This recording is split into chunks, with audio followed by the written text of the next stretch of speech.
Let us speak for a short moment. Kandi mwiza And a good one Imana iduhaye. that God has given us. Dushimiye ikaze. We thank your warm welcome. Dushimiye Imana Data wa twese turi mu ijuru. We thank God the Father of us all. Dushimiye ko yaturemye ikadushiraho. We thank Him because He created us and put us in place. Turemera kuyishima no kuyihimba. He created us to praise Him and to worship Nta Him. kindi yaremeye umwana w'umuntu. Nothing else was created for the Son of Man Yamuremeye kuba mu gihugu nyanaka. or to be in a certain country, Ariko yamuremeye kuyishima no kuyihimba. but was created to worship and praise the Lord. Abakristo muvuge ngo amen. Christians, may you say amen. Twishimiye ikaze ry'abayobozi batwiyegereje. We thank the warm welcome by the leaders. Nguko apotre yavuze, And like the apostle has put it, biza bishaka kugora cyane. it is usually very hard Kugira umuntu ngo abwire uwundi ngo ndagukunda. for a person to tell another that I love you. Biza bishaka kuboneka nk'ari nk'uburyari. Sometimes it looks like not being Ariko true, bishoboka byashobokaga. but if only it were possible, Kandi umuntu mukuru nkanje cyangwa nk'apotre and a person like him or the kugira apostle ngo ashekererwe nk'umwana to be called like a baby ngo bamubwire ngo data we and tell them, oh my ngo Father, dore ukuntu usa n'ukuntu umeze look at how handsome you are. timwoshekerera ngana gute. It is not easy. Kuko mfite mu maso hanini You can see his face. kugira ngo munshekerere For you to call him such sweet zobagora names, kandi bikabavuna. it can be very hard for Umwana you. mutoya w'umushekera When you say that to a young wayo baby, unamusimbiza well, you push him up and ariko down, jewe ntiwonsimbiza ngo mbashe. but you can't throw me up and Ni down. ukuvuna kandi bikakugora. It can be very hard for you. Ariko muri Kristo Yesu But in Christ Jesus, twese turakunda. we all love one another. Muvuge ngo amina. May you say amen. Twese turakundana. We all love one another. Imana ishimwe ko dukundana. We thank God because we love one Kandi another. Imana ishimwe ko twageze hano. And we thank God who brought us to this place. Mushumba apotre. Apostle, Turavuze ngo natwe we have also said icyo tuvuga twebwe what we shall say. tugwaye karibu. We give you a warm welcome as well. Kudagira ngo ikanisa ayoboye rirumvise. And I know the church he leads has heard me. Tego yatuzanye The reason we came twaje kwishimana nawe. we came to rejoice together with you. Kandi twaje kuko mwaje. And we came just like you came to a place. Twaje kwituza.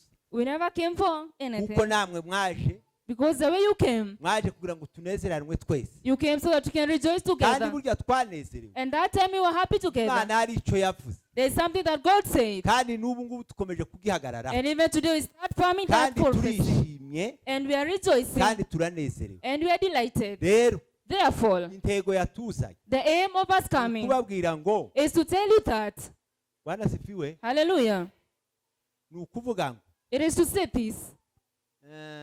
aba bantu bose bishobotse mwese ukumva babona If it were possible that all of us, mwese muzozi wacu. you come to his place, Murabyemeye cyangwa murabyara? do you agree or do you deny it? Mwese muzazi wacu. All of you are welcome to their place. Wa munsi mwaje wacu. The day you came to a place, Ijuru ryarakingutse. the heaven doors opened, Imana iri mu ijuru irumva. and God in heaven heard Mumare it. kumva After hearing aho twari turi where we were, irahadukura. he took us from that place. Hallelujah. Ko muranumva neza? Are we still together? Irahadukura. He took us from that place. Twari nko mu cogo c'inkware. It was like a hole. Inkware nizitera nyina hibonye. When you wind come, you can see. Ari nuko twari tumeze. But the way we were, Ariko wa munsi but that day, ngo muze ngo mudutaramire gute. when you came to a place and fellowship Imana with irumva. us, God had in heaven, Iduhereza ikibanza and he gave us such field, ikanisa a church. sinovugaga. I can't say much about it. Mwenyine muzirebera. You will see with your own eyes. Ngiye kubabwira What I'm going to tell you, amasiko yoshira.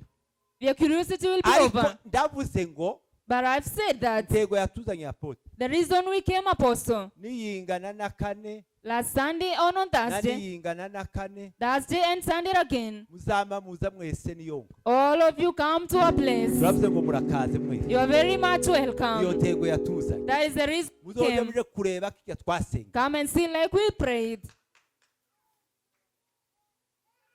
ngo bamwe ntibaha baruha banezerwa pe Others cannot be delighted at all. kuko kera batangiye kumva ngo ese tuzoza kureba Because they're asking, what shall we go tureba and see? amabati Just iron ngo sheets. nitumara tuyagire gute And then what shall we do with the iron muze sheets? munayaharure nyine murebe uko angana Come and count them and know the number of the Yeah. iron sheets. cyangwa murebe nyine aho twicaye Or maybe you see where we are seated. namwe bizabashimisha It will also make you kandi happy. namwe muzoshima imana And you'll also thank God for that. rero nuko niyo ntego yatuza Therefore, that is the aim of our twaje coming. kwigisha We have come to teach. kwigisha mwese mwarigishijwe We have all been taught. twaje guhugurana gusa no kwishima We came only to train one Nta another and to kindi rejoice. cyatuzanye. Nothing else. beza imana icyubahiro Give glory to God. bwana sifiwe Amen. ese wampaye iminota ingahe How many minutes do I have?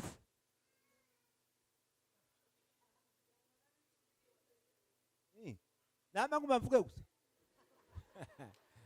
ariko murapfuye n'ukuri kubera kuko nanjye gakwiriye guhabwa iminota nk'abaririmbyi ntaja kwiba abandi bari inyuma I'm supposed to be given minutes just like the singers. nzoja kutugora It will be easy for me. gaja kuri senti bangu none abakorari se barinde twe tureke kuririmba se none se ubereye amashimwe uwiteka nyir'ingabo ubereye amashimwe uwiteka nyir'ingabo ibyaremwe byose ibyaremwe byose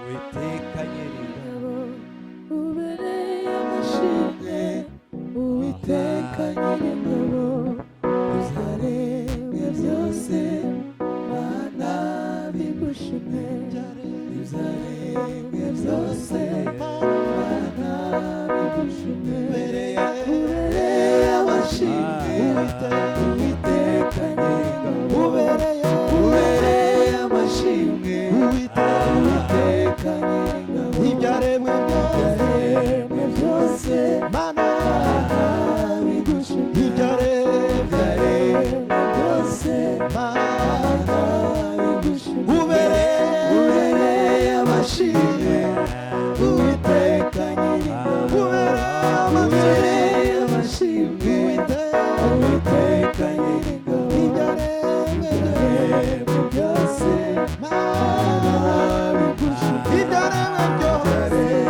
byose mana bigushimwe uvuga ngo amen Hallelujah. ibyaremwe byose All that was created, byose all the creation, bikwiriye kuvuga amashimwe y'imana should speak thanksgiving unto God. data turagushima God, we thank you. data turagushima Father, we thank you. ubereye amashimwe You desire all our nta wundi praises. uyakwiriye gususa Only you. ubereye amashimwe uwiteka nyir'ingabo uwiteka nyir'ingabo ibyaremwe byose mana bigushimwe ibyaremwe byose mana bigushimwe ubereye amashimwe uwiteka nyir'ingabo ubereye amashimwe uwiteka nyir'ingabo ibyaremwe byose mana bigushimwe ibyaremwe byose mana bigushimwe ubereye amashimwe uwiteka nyir'ingabo ubereye amashimwe uwiteka nyir'ingabo ibyaremwe byose mana bigushimwe ibyaremwe byose mana bigushimwe weretse imana icyubahiro Hallelujah. nimuvuge ngo amina Amen. kino gitabo cy'umuhanuzi daniyeli That book of prophecy in intego Daniel, yaco the main reason kwari ugukomeza abayuda was to encourage the bababwira ngo Jews, nimuhumure to tell them to be comforted. iyo niyo ntego ya mbere That is the first purpose. kabiri. And the second, ngo kwari ukubabwira ngo it was to tell them that imana God niyo mutware is the leader w'ab'isi bose of all the people. wereza imana icyubahiro. Hallelujah. Iyo ntego, That is the purpose. iyo ntego. It is the only purpose. Ariko mwumvishe uko twasomye, But have you heard the scripture? mwumvishe neza, Did you hear it properly? mwumvishe neza. Ariko noneho amashimwe dufite The thanksgiving we have, muyakurura mugahuza n'ahari, when you pull it to this scripture, urasanga you will find that Imana yari yiringiye God was hoping ugiye gutegeka. Nimuvuge ngo amina. Amen. Imana God bifite no kuvuga ngo was so say abo mutwara to be the master, ngo ndetse n'abatware bakomeye and all the great ngo masters bamweguriye n'igihugu to give him the country namara kijeri. and then enter into it. Mugire gute? Muvuge ngo amina. Amen. Ariko use uko abantu bangana The number of people siko muha mwakira Imana. is not the same you're receiving God. Ngiye kuvuga tebe. I'm going to speak a term. Muvuge ngo amina. Amen. Ariko uko mwikirije gute? Umuntu yotinda hano cyangwa akava vuba. Depending on how you answer, you can spend much time or little time on this place. Umuntu yohava vuba cyangwa akati. You can go fast or stay longer. Mukomeze mwikiriza Imana gute. Continue answering the same way. Ngiye kuganira ijambo ritoya rivuga ngo I'm going to share a short scripture that says, iki kiranga umukristo. what reveals a Christian? Iki kiza kikuranga wowe. What manifests in you as a Christian? Urangwa n'uburebure. Is it your height? Urangwa n'ubunini. Or is it your bigness? Urangwa n'ubusobe. Or is it your color? Urangwa no gucuranga. Or is it how you play the Cyangwa keyboard? urangwa no kubwiriza. All the way you preach? Cyangwa urangwa n'uko nahagaze ku gatuti. All the way you stand on the pulpit? Cyo si cyo kiranga umukristo. That is not what reveals a Christian. Kiranga umukristo. What reveals a Christian? Nimara ndaga.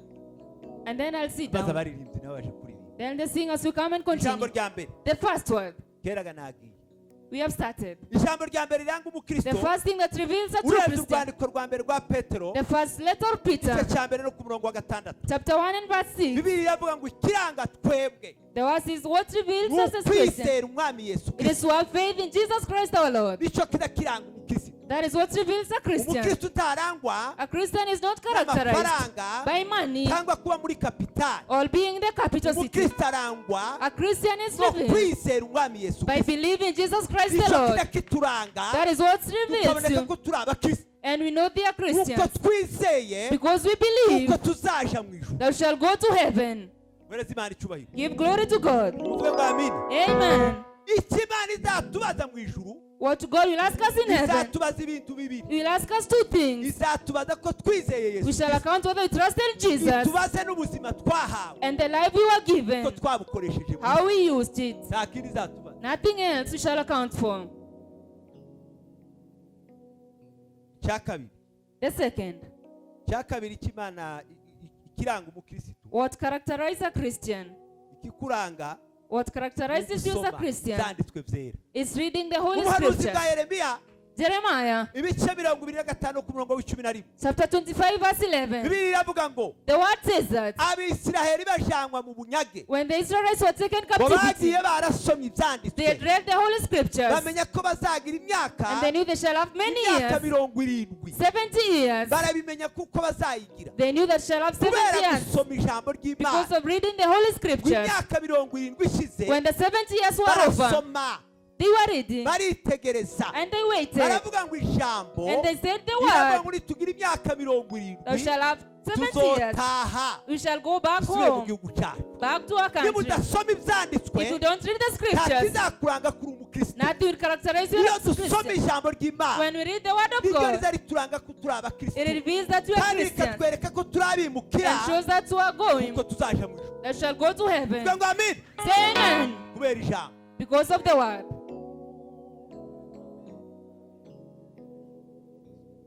Siraruhishe ishaka kunaniza umva ubushobozi kugira ngo neshe ube n'amahoro y'umutima. ijoro Gutya muvuga ngo amen. Amen. Isi The world iraturuhije is very tiring. ariko dufite ijambo But when we have the Word, dutambuka we take a step tugatambuka mu ijambo and take another step in the word. n'abatubona bose bakabona dutambutse mu And ijambo those who see us taking bakavuga steps ngo in the dore word. bariya ni abakirisitu They say these are kandi Christians. bakavuga ngo bari And they say those people, igihe gitoya in a short while, bazayivamo they shall go. Amen. biragutya Hallelujah. amen. Say amen. icyo nicyo kize kiranga umukirisitu. That is what characterizes a Christian. cya gatatu The third one kiza kiranga umukristo that characterizes a Christian gusenga. is praying. daniyeli Daniel, igice cya kabiri ku murongo 17 chapter 4, verse 17. arasenga He prayed abwira bagenzi be and he told his colleagues ibintu byari bikomeye things were very hard on them. byari bimeze nk'ibi byatambutse. They were like it was over. ariko natinze ahantu hamwe gusa natinze ahantu hamwe gusa I spent time on one place only. ndatekereza I was thinking ndavuga ngo ese and I said, tuzogeraho ryari? when shall I come to this place? twebwe tuzogeraho ryari? When shall we come to this place? tujane natwe amakaratasi tuzo duterera gute? When we shall be voting as well? izoba ryari? When will this happen to us? twebwe natwe Will we live to see this day? duterere gutya natwe We throw the papers casting ballots iwacu ku Muramvya, back home, iwacu mu Bijombo, back in the mountains, ku mashuri niho tuzohera. aho sinari mbizi ni ukuvuga ngo and it means that niho natinze that is where I spent much time. natwe Us too. dusoma ibyanditswe When we read the Holy tubara Scriptures, tuzotore then we shall vote korera iwacu. back home. imana z'Imana icyubahiro. Give glory to God nimuvuga ngo amin. and say amen. ninjira muri rya rubira gutya When you go back in the mountains, bihuse nanjye baza kure gutora. going to vote as well, niba mpagaze mu byanditswe byera standing on the Holy Scriptures, bivuga ngo natwe saying that us turi too, ubwoko bwayo we are His tribe. dukwiye kubona uburenganzira. We are supposed to be like the rest.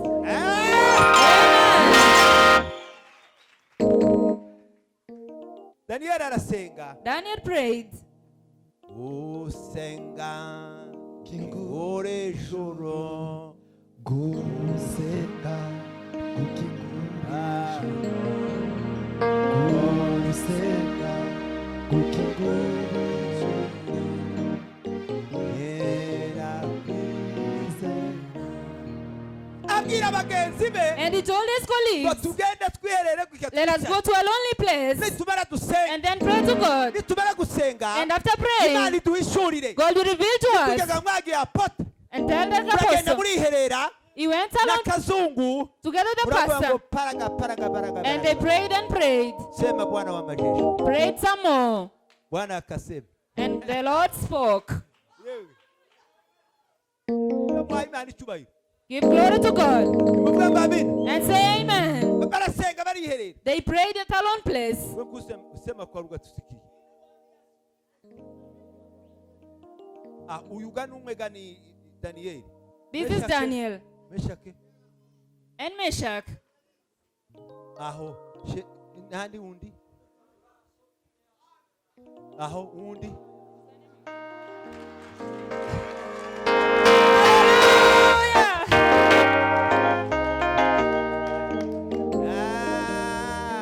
Shimimana mutima wanje we Shimimana mutima we.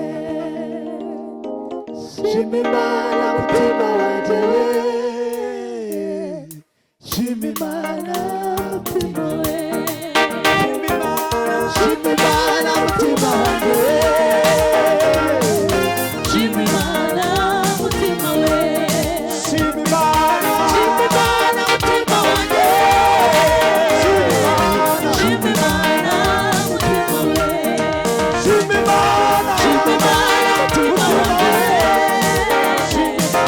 Shimimana mutima we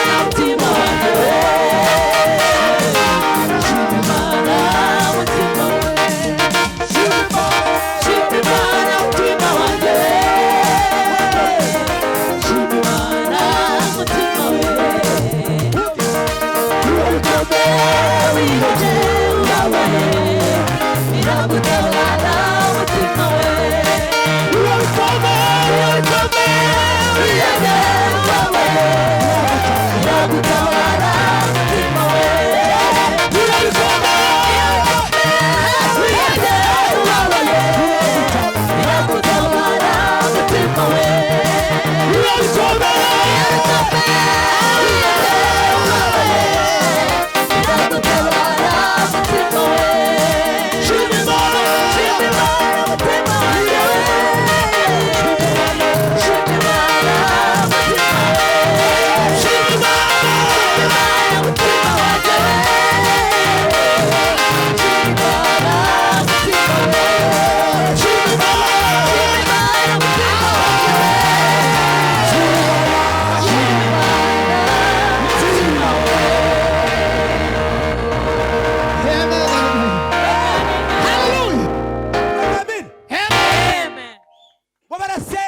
And they prayed. icyabaranze ba daniyeli What characterized Daniel bo and the rest? barasenga They prayed. bagisenga gutya And when they started bibiriya praying, irabahishurira God revealed it to irababwira ngo them mureke mbabwire and told them, let me dore tell uko you, bizogenda nuko this is what will dore uko happen. bizamera nuko This is what things will dore uko be. umwami azagenda nuko This is what will happen kandi to ibyo the king. yarose ni And this is our ibyo plan. yaragamije ni This is what will ariko happen. iwe But him, ntibishoboka it is not possible. weretse imana icyubahiro Give glory to God.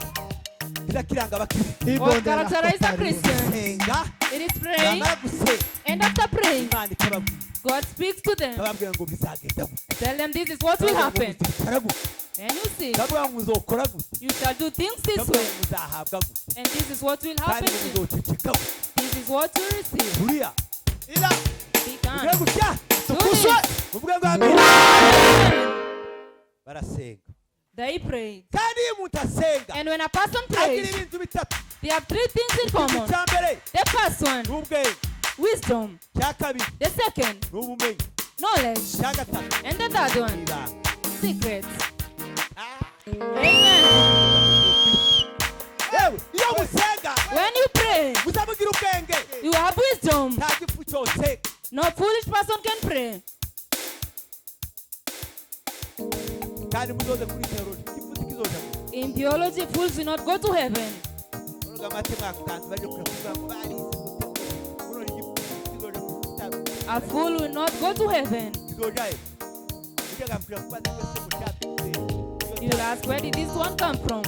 cyavuye cyatse It came from where it came as a fool.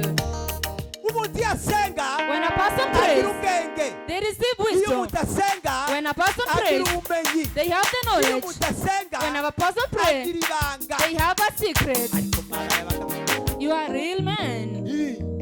kubera gusenga Because of praying, mwagize ubwenge you have gained wisdom. kubera gusenga Because of praying, mwagize ubumenyi you have gained kubera knowledge. gusenga And because of praying, ibanga muragicika you have a secret. iyo mujya kubwira bamwe batata basenga If you told some people who don't batari pray, abakirisitu who are not Christians, baba baragize intambara they could have fought. ariko umuntu yasenga But when a person prays, uzuba ikirangirire you keep a secret. weza imana icyubahiro Give glory to God. muvuge ngo amina Say icya amen. kane The fourth one ijambo rya kane riranga umukirisitu that reveals a Christian, arangwa he is characterized. azaba ikirangirire ku mana They are an example to God. azaba umwiringirwa ku mana God hopes in them, kandi akaba umwiringirwa no mu kazi and they are trusted in the no mu world. bikorwa ukora In the actions you ukaba perform, umwiringirwa you become a trusted no person. ku mana And to God, ukaba umwiringirwa He trusts you kuko because wowe uri umukirisitu you are a Christian. ariko utari umukirisitu But if you are not a wowe Christian, umwiringirwa you cannot be kandi trusted. n'akazi And the work tuzi ugakora cannot be given to you. ugakora How can you perform the biba work? bipfuye It's over. icya gatanu ndangiza The five one as I conclude, nicyo daniyeli yavuze it is what Daniel said. ni umwuka mwiza In the good spirit, roho wa mungu spirit of God, roho wa mungu roho wa kweli twakuhitaje mioyoni mwetu tujazwe nguvu kila mmoja kama ilivyo kwa wamitume uzohamubwira ngo we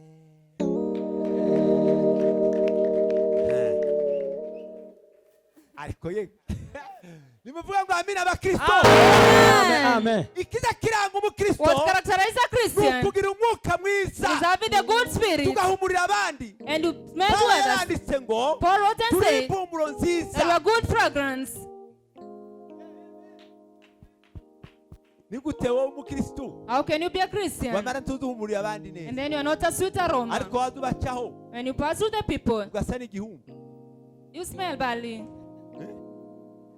Umukristo kiza kimuranga neza What characterizes a true azahumura Christian? neza They are a good aciye fragrance. gutya When they pass through a place, agasigara hameze there neza. is a sweet Abantu aroma. bakavuga ngo aha And people say, this place, aciye naka so and so has passed through this place. This place, aciye banyanaka so and so passed through it. twaciye naka. This place has passed by Icyo this kiza kiranga and this. umukristo That characterizes a ugahumurira Christian. abandi neza You are a sweet aroma to others. babikirangirire You are an example. kandi wamara And after ukaba that, mu byizerwa you are trustworthy. Imana ikakwiringira And God hopes in you. kandi wamara kwiringirwa n'Imana And after being trusted by ugakora God, imirimo ishobotse.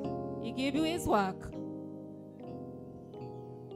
Muvuge ngo amina. Say amen. Umpa ubushobozi kugira aboneshe umpe n'amahoro yo mu mutima ubushobozi kugira ngo neshe umpe n'amahoro yo mu mutima ijoro rirakuze isi icuza umwijima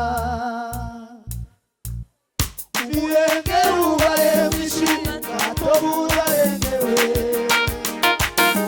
genda sanga ndifuza kugendana nawe umpe ubushobozi kugira ngo neshe umpe n'amahoro yo mu mutima umpe ubushobozi kugira ngo neshe umpe n'amahoro yo mu mutima ubushobozi kugira ngo neshe umpe n'amahoro yo mu mutima ubushobozi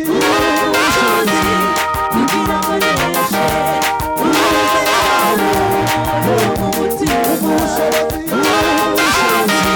kugira ngo neshe umpe n'amahoro yo mu mutima ubushobozi kugira ngo neshe umpe n'amahoro yo mu mutima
kugira ngo neshe mugira gutya mwese abakristo imuvuga ngo amina.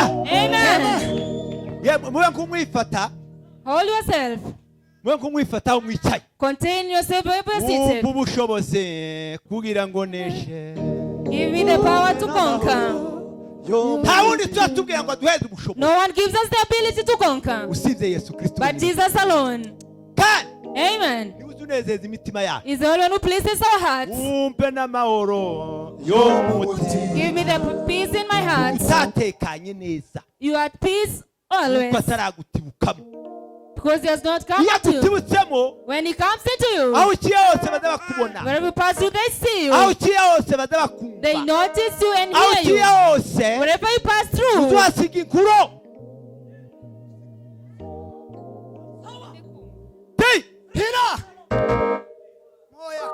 Wumve n'amahoro yo mu mutima. Yewe uwo mutima wawe wakurereye itari uwi. the reason people take you lightly. Tuza, Amen. tuza, tuza, tuza, wanyanya tuza. Ibibazo ugira muri wowe. What you have in you, the problem. Tuza, ceceka. You'll never keep quiet. Wumve n'amahoro yo mu mutima.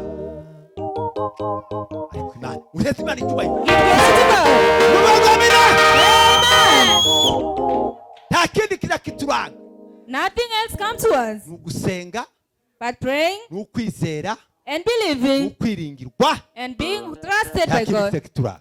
That is what characterizes us. Twambaza kugira gutya. That is why we jump around.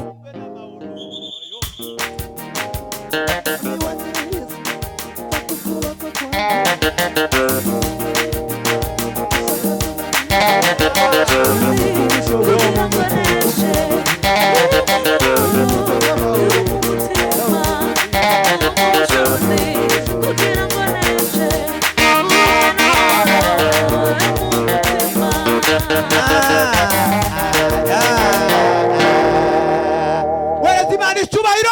Give glory to Jesus. Imuvuga ngo amina. Amen. Mana yo mu ijuru, God of heaven, turagushimiye kuko twabaye abawe. we thank you because we are children, Turagushimiye ko twagukunze. because we have loved you. Turagushimiye ko turiho. We thank you because we live. Turagushimiye ko turinda. We thank you because you protect us. Turagushimiye ko twagutaramiye. Thank you because we are here for you. Ahasigaye What remains? gukora ni ukwawe.